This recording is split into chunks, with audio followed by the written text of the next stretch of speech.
Hello, Buddhas in the making, future Buddhas. And who knows, maybe there's actually, maybe there's a Buddha watching this live stream. That would be cool. Warm welcome to everyone. I'm really excited to talk about right view today. For those of you who have been following this channel, you know that I started this channel focused on Shin Buddhism, a very specific form of Mahayana Pure Land Buddhism. And I finally realized, both in my life and in my pursuit of the Shin Buddhist path, that there were some missing pieces. And I finally figured out what one of the key missing pieces is, and that's right view. So for those of you who are maybe not so familiar with Buddhism, the Buddha proposed 8, you could say, steps. I don't quite like that, but 8 components that were necessary to end suffering and attain nirvana. And the first one is right view, or right understanding. And the word right is a little tricky. It can also be wise or correct. And so I was trying to approach Shin Buddhism without right view. And without right view, it makes no sense. It really makes no sense. So I've circled around and I've really dived into right view, and I'm going to share some of my findings. But before I go any further, I am not enlightened. I'm no guru, and I'm not a lineaged Buddhist teacher. So please take everything I say with a grain of salt. I would personally advise you to take everything that anyone says with a grain of salt, especially if they're hopping on YouTube offering spiritual teachings. It's a jungle out there in the spiritual world today. So, right view. Classically, the components of right view are the belief in reincarnation or transmigration, the belief in karma, and the belief that the Buddha found a way out of suffering and has taught a valid path. Like the Theravada view is really, it's very bare bones. And I appreciate that. And then, the Mahayana view, or the later, that's kind of the early Theravada view. The later Theravada view includes the Four Noble Truths. And then you start to get into Mahayana or Vajrayana, and they talk about the 4 thoughts that turn the mind towards the Dharma. And all these things really mesh well together. It's more just which school emphasizes which one. So I've been looking at all of them, all these different approaches to right view. And, what I've come to is an understanding of samsaric existence as being in hell. Every moment, whichever realm you're in, most the basic Buddhist worldview is that there's 6 different realms or 6 different types of incarnation, and the human, the demigod, and the God realm being sort of the more pleasurable, and the animal, hungry ghost, and the hell realms being the unpleasurable.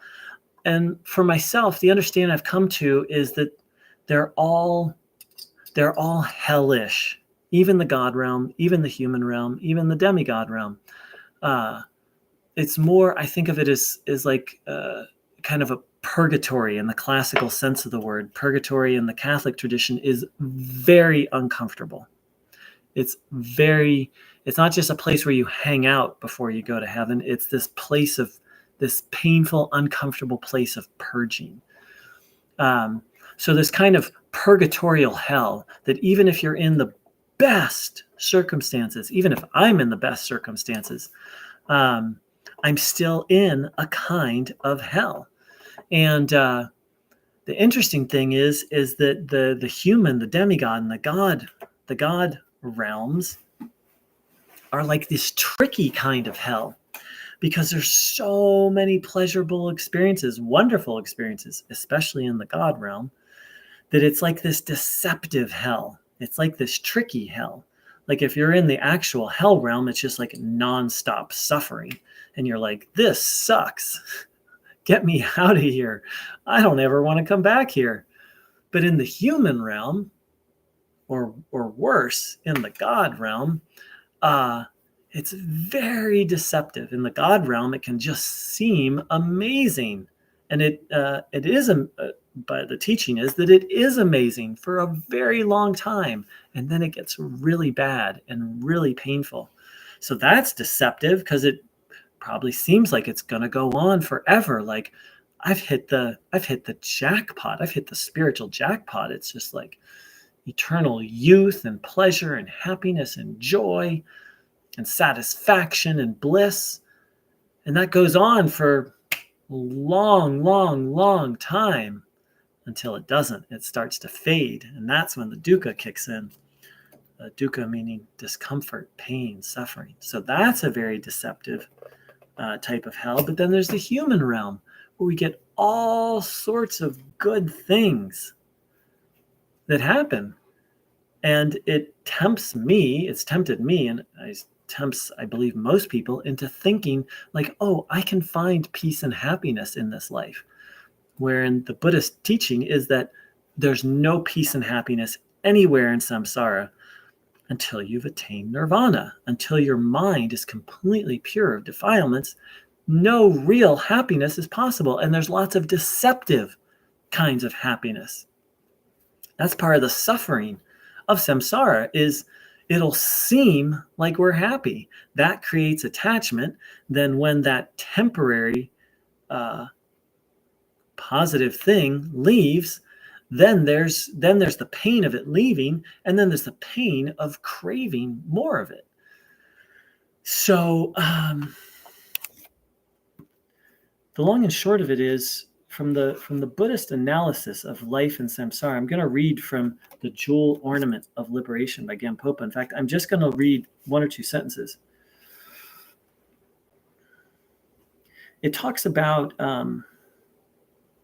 confusion, and confusion arises from ignorance. And what is the main error of confusion? It says, what is the error of this confusion? All experiences are suffering. So that's it really should say all experiences are dukkha. Suffering's a very bad translation of the word dukkha. But that's really the essence, in my view, of right view, is the understanding that everything that happens here, minus those things which are purely moving us towards nirvana, that everything that happens here is a kind of dukkha. And that may not be a dukkha in the present moment. In fact, it often isn't. But it sets us up for dukkha in the future, which is what makes samsara and mara samsara. That's interesting. I never noticed how close those two words are, samsara and mara. What makes it so tricky, and what makes delusion and ignorance so tricky to overcome. So, I wish you a good day in hell, a good day in samsaric hell, meaning I hope, I'm assuming no one who's in the actual hell realm is watching this, but and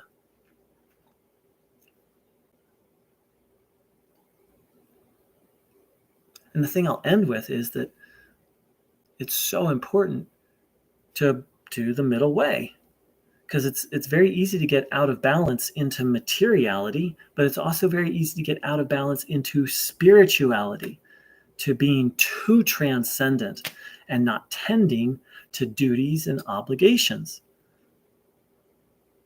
I'm an expert on this. It's called spiritual bypass. I've done it for most of my life, and I'm in the process of recovery from it.